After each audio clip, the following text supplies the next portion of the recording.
ಆತ್ಮೀಯರೇ ನಮಸ್ಕಾರ, ಹೇಗಿದ್ದೀರಿ? ನೋಡಿ, ಡಿನ್ನರ್ ಪಾಲಿಟಿಕ್ಸ್ ನಡೀತಾ ಇದೆಯಲ್ಲ, ಇದರ ನಿಜವಾದ ಉದ್ದೇಶ ಏನೋ ತಮ್ಮ ಜೊತೆ ಇಷ್ಟು ಜನ ಶಾಸಕರಿದ್ದಾರೆ, ಸಂಖ್ಯಾಬಲಕ್ಕೆ ನಾವು ರೆಡಿ ಇದ್ದೀವಿ, ವೋಟಿಂಗ್ ಆಗಲಿ ಅಂತ ತೋರಿಸ್ಕೊಳ್ಳಿಕ್ಕಲ್ಲ. ಡಿ ಕೆ ಶಿವಕುಮಾರ್ ಕೂಡ ವೋಟಿಂಗ್ ಆಗಲಿ ಅನ್ನೋ ಹಂತದಲ್ಲಿ ಅವರಿಲ್ಲ.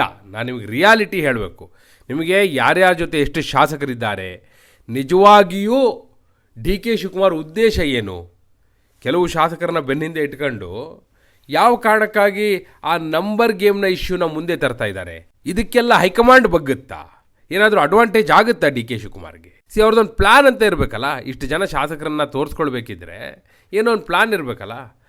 ಏನೋ ಒಂದು 100 ಜನ MLAಗಳನ್ನ ಒಟ್ಟು ಹಾಕೊಂಡು ಕೂತ್ರೆ ಆಗ ಹೌದಪ್ಪ, ಬೇರೆ ದಾರಿನೇ ಇಲ್ಲ ಇನ್ನು ಹೈಕಮಾಂಡ್ಗೆ, ಡಿ ಕೆ ಶಿವಕುಮಾರ್ CM ಮಾಡಲೇಬೇಕು ಅನ್ನೋ ರೀತಿ ಮೆಸೇಜ್ ಹೋಗುತ್ತೆ.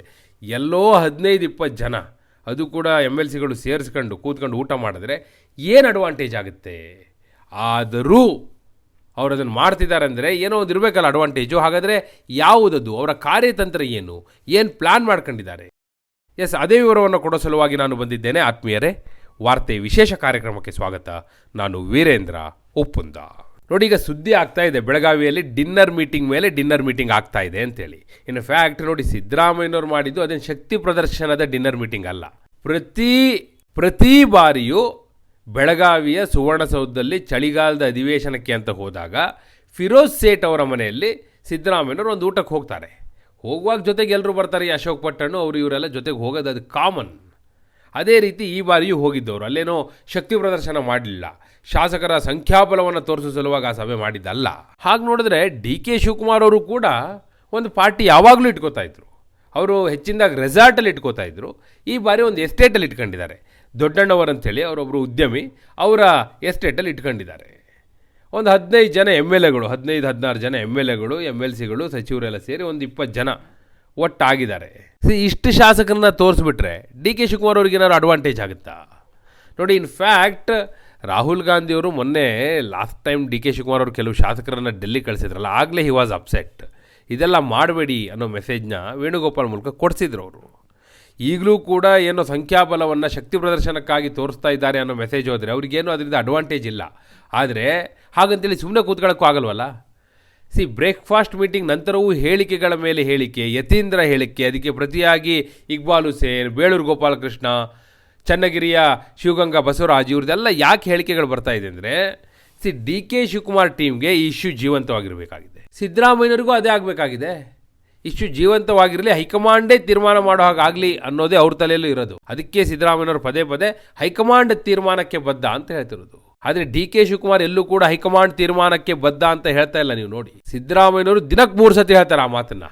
ಆದರೆ ಡಿ ಕೆ ಶಿವಕುಮಾರ್ ಅವ್ರ ಬಾಯಲ್ಲಿ ಆ ಮಾತು ಬರ್ತಾ ಇಲ್ಲ. ಯಾಕಂದರೆ ನೋಡಿ, ಈ ಸಂಖ್ಯಾಬಲಕ್ಕೆ ಅಂದರೆ ಇವ್ರ ಹತ್ರ ಇರೋ ಕೆಲವೇ ಶಾಸಕರ ಸಂಖ್ಯಾಬಲವನ್ನೇ ಅವ್ರು ಯಾಕೆ ತೋರಿಸ್ತಾ ಇದ್ದಾರಂದರೆ, ಅವ್ರ ಉದ್ದೇಶ ಏನು ಅಂದರೆ, ಹೈಕಮಾಂಡ್ ಒಂದು ವೇಳೆ ಸಿದ್ದರಾಮಯ್ಯನವರೇ ಕಂಟಿನ್ಯೂ ಅಂದರೂ ನಾನು ಒಪ್ಲಿಕ್ಕೆ ರೆಡಿ ಇಲ್ಲ, ವೋಟಿಂಗಿಗೆ ಹೋಗಿ ಚೀಫ್ ಮಿನಿಸ್ಟರ್ ಆಗುವಷ್ಟು ಬಲ ಡಿ ಕೆ ಶಿವಕುಮಾರ್ ಅವ್ರ ಬಳಿ ಇಲ್ಲದೆ ಇರ್ಬೋದು. ಆದರೆ ಇಷ್ಟು ಶಾಸಕರು ನನ್ನ ಜೊತೆ ಇದ್ದಾರೆ, ಇಷ್ಟು ಶಾಸಕರ ಸಂಖ್ಯೆ ಅವರೊಂದು ನಂಬರ್ ತೋರಿಸ್ತಾರೆ.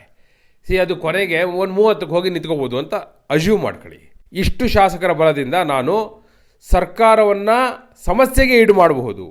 ಅಂತಹ ಸಂದರ್ಭ ಬಂದರೆ ಸರ್ಕಾರವನ್ನು ಬೀಳಿಸುವ ಪ್ರಯತ್ನಕ್ಕೂ ನಾನು ಕೈ ಹಾಕ್ಬೋದು, ಕಾಂಗ್ರೆಸ್ಸನ್ನು ಒಡೆಯಬಹುದು ಅನ್ನೋ ಮೆಸೇಜ್ ಅಂತೂ ಕೊಡೋದ್ರಲ್ಲಿ ಅವರು ಸಕ್ಸೀಡ್ ಆಗ್ತಾ ಇದ್ದಾರೆ. ಅದೇ ಕಾರಣಕ್ಕಾಗಿ ಹೈಕಮಾಂಡ್ ಡಿ ಕೆ ಶಿವಕುಮಾರ್ ಅವ್ರನ್ನ ಸಮಾಧಾನ ಮಾಡುವ ಪ್ರಯತ್ನದ ಭಾಗವಾಗಿ ಆಯಿತು, ನಾವು ಮೀಟಿಂಗ್ ಮಾಡ್ತೀವಿ, ಸೋನಿಯಾ ಗಾಂಧಿ ಅವರೇ ತೀರ್ಮಾನ ತೆಗೆದುಕೊಳ್ತಾರೆ, ಅಧಿವೇಶನ ಮುಗಿಲಿ ಅನ್ನುವ ಮಟ್ಟಕ್ಕೆ ಅವ್ರನ್ನ ಸಮಾಧಾನ ಮಾಡುವಂಥ ಪ್ರಯತ್ನವನ್ನು ಮಾಡ್ಕೊಳ್ತಾ ಬಂದಿದೆ ಅನ್ನುವಂಥದ್ದು.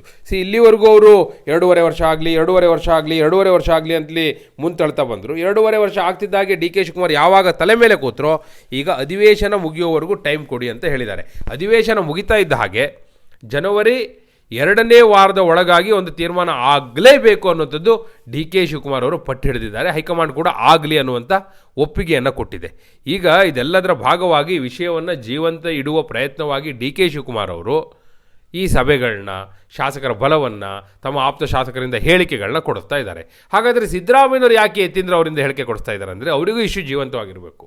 ಇಲ್ಲ, ಸಿದ್ದರಾಮಯ್ಯನವರು ಸೈಲೆಂಟ್ ಆಗಿದ್ದಾರೆ, ಅವ್ರ ಪರವಾಗಿ ಯಾರೂ ಮಾತನಾಡ್ತಾ ಇಲ್ಲ, ಅವರು ಬಿಟ್ಕೊಡಿ ಅಂದರೆ ನಾಳೆ ಬಿಟ್ಕೊಟ್ಬಿಡ್ತಾರೆ, ಏನು ಮಾತನಾಡದೆ ಕೋಲೆ ಬಸವನಂತೆ ತಲೆ ಆಡಿಸ್ಕೊಂಡು ಬಿಟ್ಕೊಟ್ಬಿಡ್ತಾರೆ CM ಚೇರ್ ಅನ್ನುವಂಥ ಮೆಸೇಜ್ ಹೋಗಬಾರ್ದಲ್ಲ. ಅದೇ ಕಾರಣಕ್ಕಾಗಿ ಅವರು ಹೈಕಮಾಂಡ್ ಏನೇ ತೀರ್ಮಾನ ಮಾಡೋದಿದ್ರೂ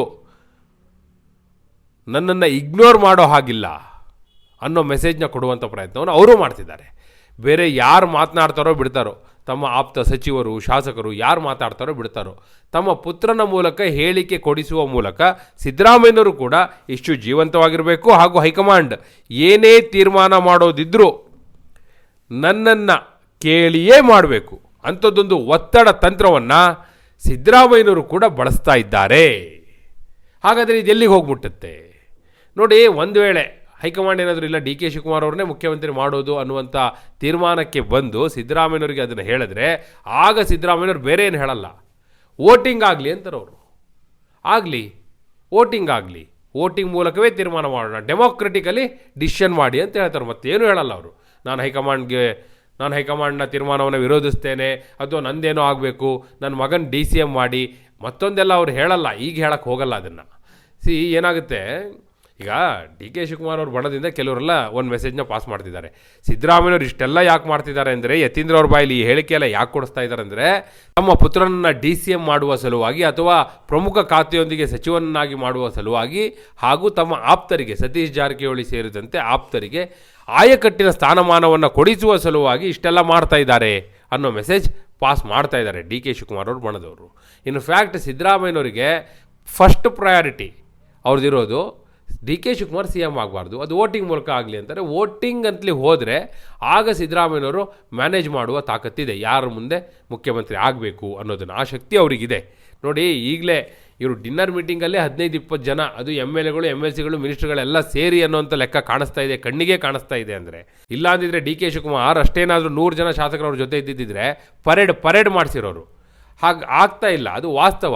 ಇನ್ನು ಫ್ಯಾಕ್ಟ್ ಶಾಸಕರ ಬಲವನ್ನೇ ಲೆಕ್ಕ ಹಾಕೋದಾದರೆ ಸಿದ್ದರಾಮಯ್ಯನವ್ರ ಜೊತೆಯೇ ಅತಿ ಹೆಚ್ಚು ಶಾಸಕರಿದ್ದಾರೆ ಅನ್ನೋದು ವಾಸ್ತವ. ಇದು ಡಿ ಕೆ ಶಿವಕುಮಾರ್ ಅವ್ರಿಗೂ ಗೊತ್ತಿದೆ. ಅವರು ಹಾಗಾಗಿ ಒತ್ತಡ ತಂತ್ರದ ಮೂಲಕ ತಮ್ಮ ಬೇಳೆಕಾಳನ್ನ ಬೇಯಿಸಿಕೊಳ್ಳುವಂಥ ಪ್ರಯತ್ನವನ್ನು ಮಾಡ್ತಿದ್ದಾರೆ. ಈ ಪ್ರಯತ್ನದಲ್ಲಿ ಅವರು ಸಕ್ಸೀಡ್ ಆಗ್ಬೋದಾ? ಹೈಕಮಾಂಡ್ ಯಾರ ಜೊತೆ ನಿಲ್ಲಬಹುದು?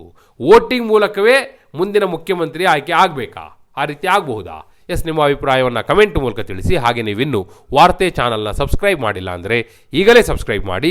ಧನ್ಯವಾದ. ಔತಣಕೂಟನೂ ಇಲ್ಲ, ಅದು ನಮ್ಮ ಜಿಲ್ಲಾ ಕಾಂಗ್ರೆಸ್ನ ಮಾಜಿ ಅಧ್ಯಕ್ಷರವರು ಫ್ಯಾಮಿಲಿ, ದೊಡ್ಡ ಫ್ಯಾಮಿಲಿ, ಕಾಂಗ್ರೆಸ್ ಪಾರ್ಟಿ ಫ್ಯಾಮಿಲಿ. 15 ವರ್ಷದಿಂದ ಕೇಳ್ತಾ ಇದ್ರು, ಒಂದು ಊಟಕ್ಕೆ ಬನ್ನಿ ಅಂತ.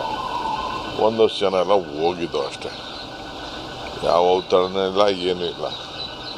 ಪಾಪ ಅವರು ನಮ್ಮ ಕಾಂಗ್ರೆಸ್ ಹಿರಿಯ ಕುಟುಂಬದವರು, ನಾವೆಲ್ಲ ಮರೆಯೋಕ್ಕಾಗಲ್ಲ.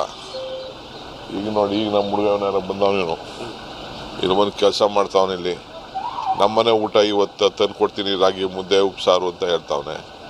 ಸೊ ಬೇಡನಕ್ಕಾಯ್ತಿತ್ತಾ?